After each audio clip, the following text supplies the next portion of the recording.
Good morning. My name is Chief Strongblood. I am St. Vincent and the Grenadines' favorite and most hated son. I am the diaspora machismo. My people, it was another beautiful day for a protest and I enjoyed every moment of my protest. Let me first remind you, the front of my sign says, I don't want the white man's money, the white man's woman, the white man's friendship, and or the white man's fame. And the reverse of my sign says, white man, why have you re-enslaved the African American, the Latinos, etc.? All in all, it was another beautiful day for a protest, and I enjoyed my protest. There is nothing particularly interesting that I should bring to your attention as it relates to my protest. And as you know, when I have protested, and when I have updated you as to what transpired while I protested, it is always my pleasure and my delight to bring to your attention something from the Word of the Most High God. We have just completed Revelation chapter 15. And as I told you earlier when we were dealing with Revelation chapter 15, verses 1 and 2, that at the end of Revelation chapter 15, I'm going to address a particular issue in Revelation chapter 15, verse 2. And this morning, let us take the opportunity to deal with this particular matter. In Revelation chapter 15, verse 2, John saw a sea of glass mingled with fire. And upon that sea of glass mingled with fire, he saw all of those saints who overcome the beast, the mark of the beast, the name of the beast, and the name of the number of the beast. And we know the beast in this case is the Caucasians nation. And according to Revelation chapter 13, the Caucasians nation has deceived the entire world into receiving the mark of the beast. And we have come to learn that the mark of the beast is threefold. Those people got involved in homosexuality, bestiality, and abortion have already received the mark of the beast. And for example, in this community, if you do not have the mark of the beast, you are not allowed to participate in life as is normal to those people who want to participate. You won't be able to work and do other things. It is happening right here today. And because of the system of the Caucasians so inefficient, there's a lot of people who have partook in the mark of the beast and are still unable to participate in life as they would like it to. So what we're here to discuss is the sea of glass mingled with fire. Remember, when we dealt with this earlier in Revelation chapter 15, I brought to your attention that the sea of glass that was spoken about here is not a sea of glass, but it is the real sea. And the saints, because of their relationship with the Most High God, they were able to do, as the Son of God said, greater things that He have done, we are going to do. They were able to do as the Son of God did, stand and walk on the sea, supporting their own weight on the water.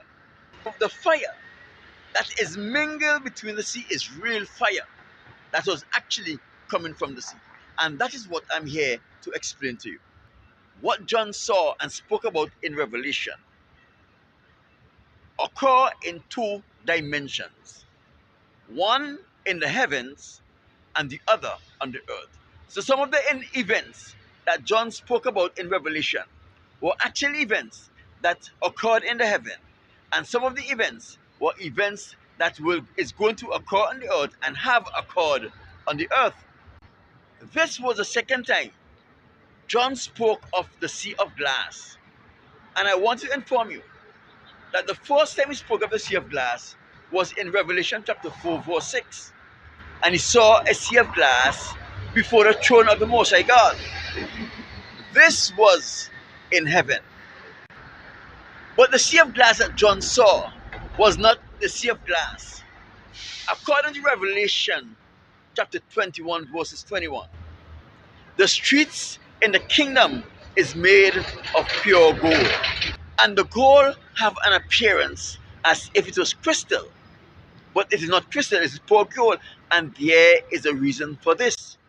The sea of glass that John saw in Revelation chapter 4, verse 6 was the part that lead up to the throne of the Most High God. This is pure gold.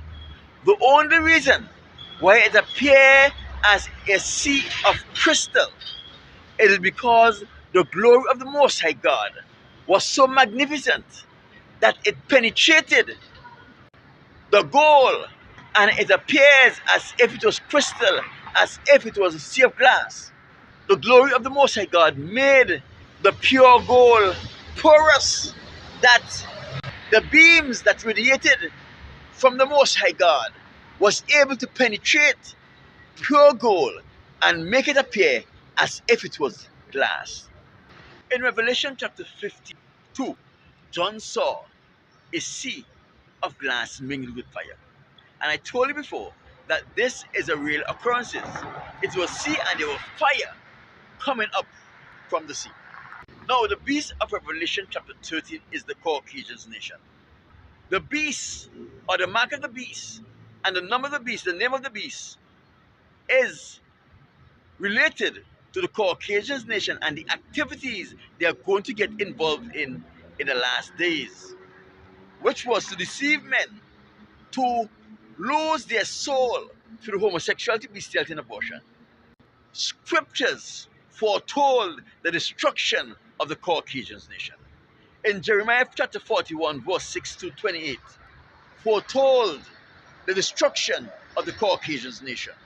The book of Obadiah, which is one chapter, foretold the destruction of the Caucasian nation. In Jeremiah 49:10, the Most High God said about the Caucasian nation, I will uncover her secret places, and she will not be able to hide herself. What the Most High said there is that he is going to strip the Caucasians of that thing which makes them powerful, and he is going to leave them vulnerable to the world. And in Jeremiah 49:15, he says, I will make you small among the heathens and despised among men.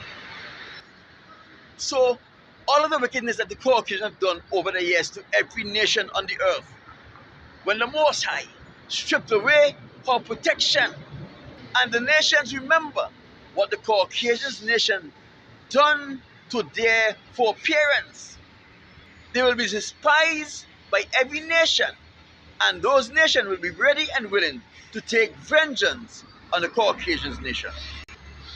He also said in Jeremiah 49 that he is going to make the Caucasians as Sodom and Gomorrah and the cities that are around them. And we know what happened to Sodom and Gomorrah.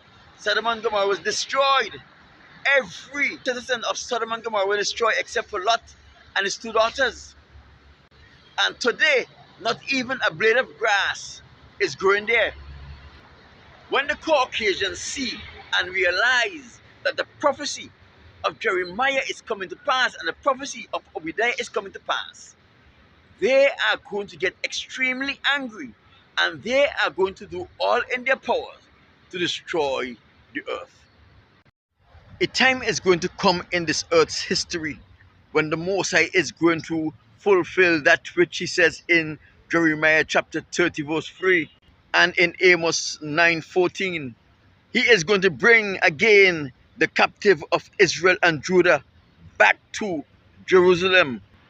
Not all Israelites, but those Israelites who overcame the beast, the mark of the beast, the name of the beast, the number of the beast, and the name of the number of the beast. Those Israelite men and women who refuse to get involved in homosexuality, bestiality, and abortion. Those who suffer persecution for the word of the Most High God and for the testimony that they have. When we reach Revelation 16, we see the angel come and unveil their vial, and the earth and the sea were destroyed, part of it. These angels unleashing the vial was giving the Caucasians the permission to do what was on their heart to do to the earth, because they recognized that their destruction was near. And when the Caucasian nations see these things happening, they are going to try to destroy the vessels, the mean in which they are being transported back to Israel. And when they destroy those vessels, the Israelites will discover something, that the actions of the Caucasians against them, which would have killed them normally, would not have any effect on them, period. They will discover that they are able to walk on the sea. And when the Caucasians pollute the sea with oil, with petrol, it will not have any effect on them. Not the slick or the odor. And when the Caucasians ignite the petrol, the flame and the fire would not have any effect on them. That is because they have been faithful and they honor the Most High and they went through tribulation and now they are being rewarded for their faithfulness. All of this will be in retaliation because they realize that the end is near and they are fighting tooth and nail to ensure they destroy as many people they can with themselves. Crude oil or gasoline, when spilled, floats on top of water because it is lighter than water. And it is very flammable. So what John saw was the destruction that the Caucasians was doing to the sea by polluting the sea with crude oil and lighting that crude oil. It was their intention to destroy the saints with the fire. But because of their relationship with the Most High God, the fire had no impact on their bodies. Don't forget the three Hebrew boys. They were cast into the fiery furnace, and the Most High God worked it out so that the fire of the furnace could not hurt them. And don't forget, before the three Hebrew boys, King Nimrod threw Abraham into a furnace, and the fire from the furnace was unable to hurt Abraham. So what John saw were real events that was taking place on the earth in the end times. My name is Chief Strongblood. I am St. Vincent and the Grenadines' favorite most hated son. I am the diaspora machismo.